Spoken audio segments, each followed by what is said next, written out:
Hello everyone, in today's video I'm going to analyze the literary book Animal Farm.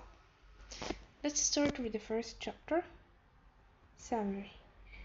The owner of Manor Farm, Mr. Jones, locks his own houses for the evening, but he's too drunk to remember to shut everything before he goes to bed.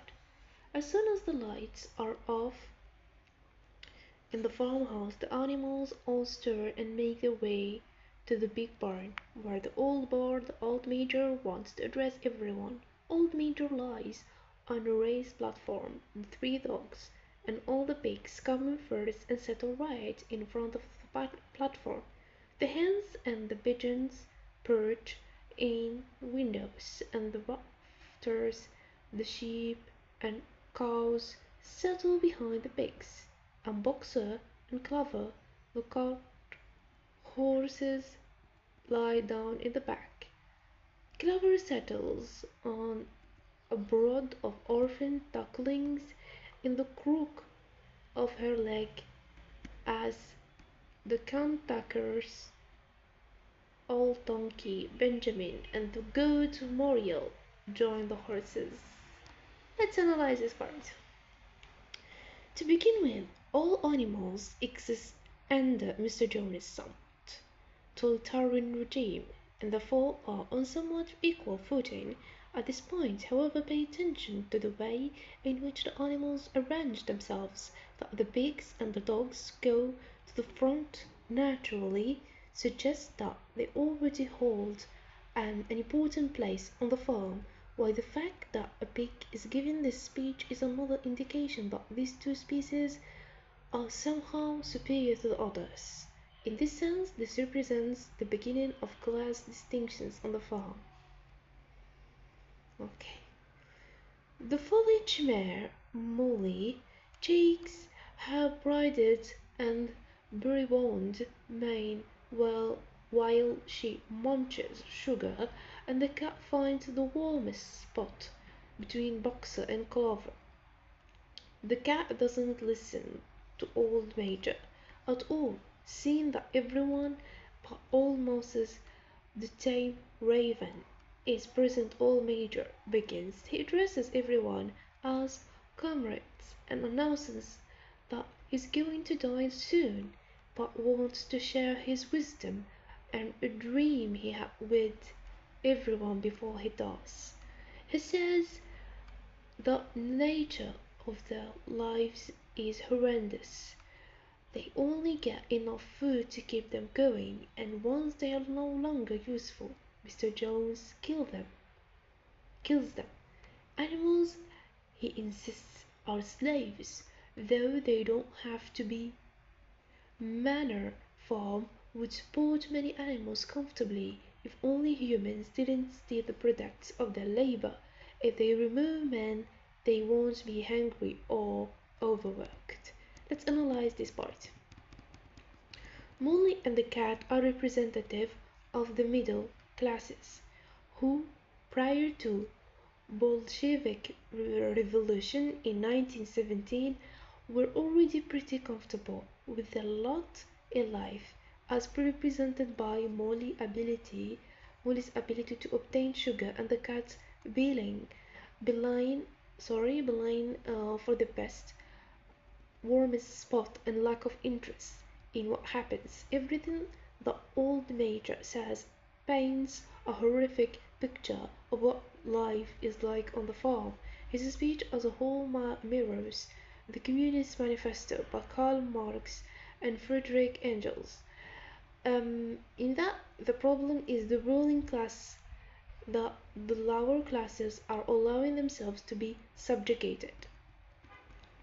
Old Major insists that humans are the only creatures who consume without producing anything, like milk or eggs.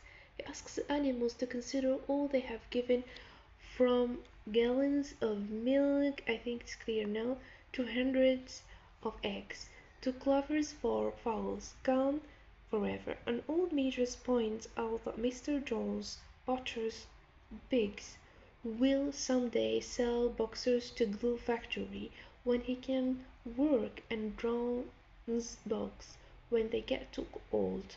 Man, old nature suggests, is the root of all evil. Getting rid of man through rebellion would free the animals. And old nature insists that the rebellion will come in due course.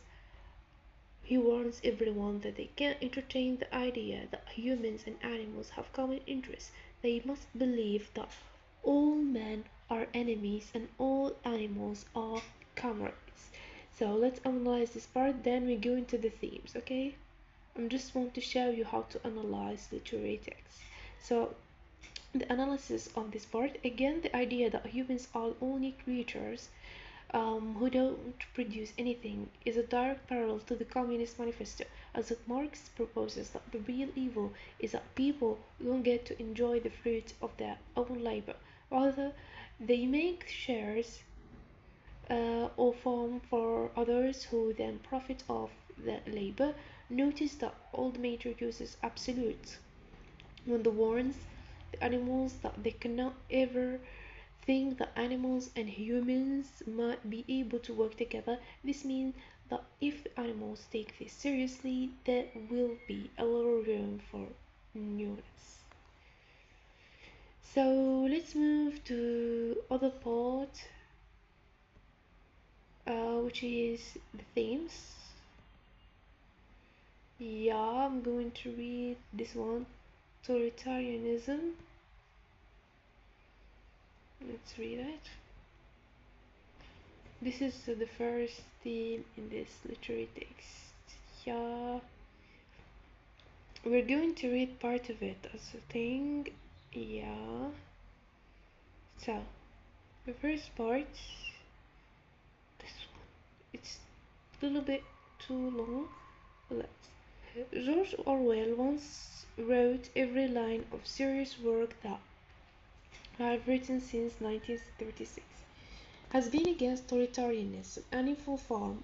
Orwell's tale of the titular farm animals takeover of a provincial English farm and their development of a totalitarian state.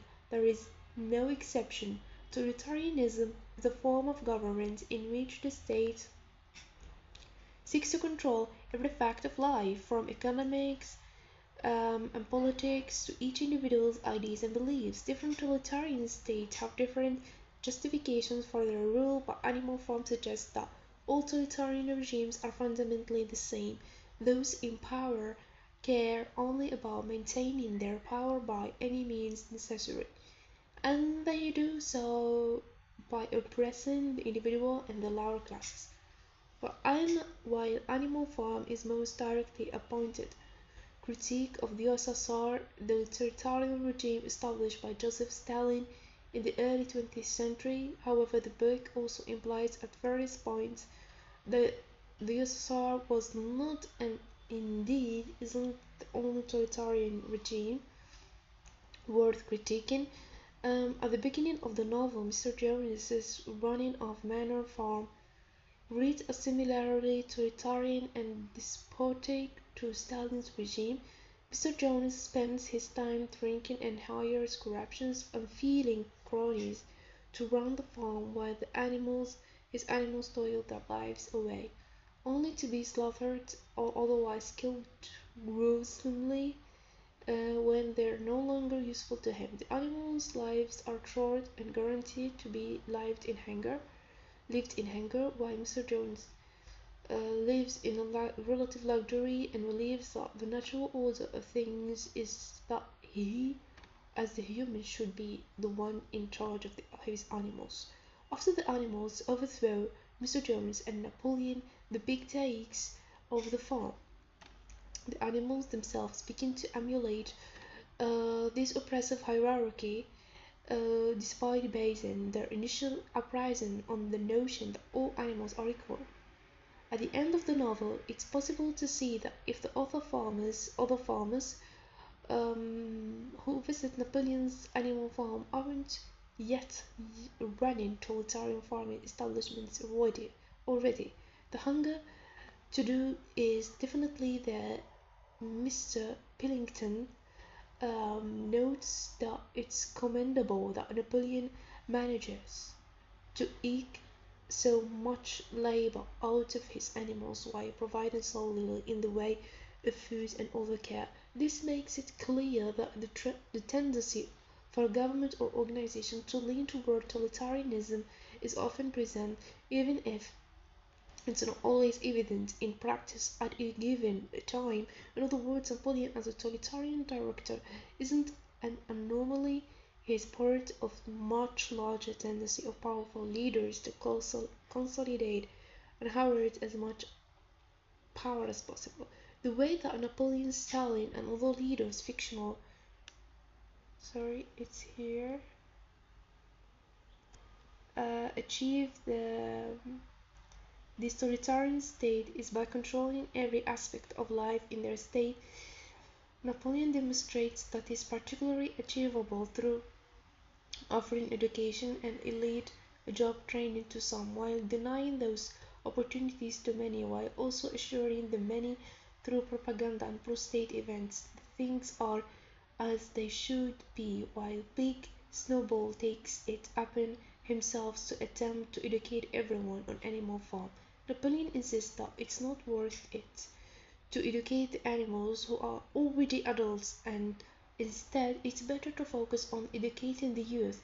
This does several things. First, by having an educated and adult population, Napoleon ensures that those adults won't be able to teach their offspring to think, potentially push back on him.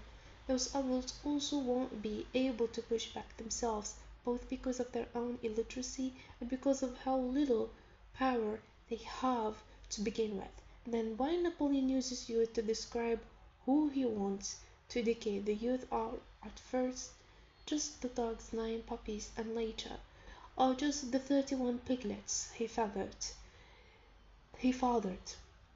So re-educating the puppies turns them into 9 vicious adult dogs that mirror the Soviet secret police and go on to help Napoleon maintain his rule, while the young pigs represent an educated and powerful ruling class. Essentially, when Napoleon mentions educating youth, he very purposefully doesn't include the young